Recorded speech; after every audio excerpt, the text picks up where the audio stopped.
သူကကိုတီကျမမရှိဘူးနဲတော့ အများကြီးရှိတယ်စားကြမယ်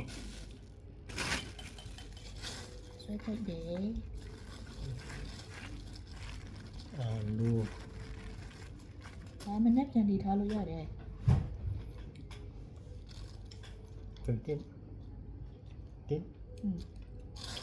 နေပြင်းတေးငိုလေးရှိမနေပြင်းကပြင်း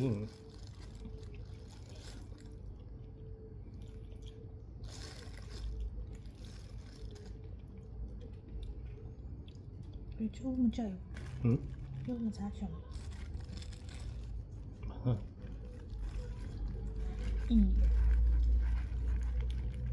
ဒီငါးလဲထားလို့ရတယ်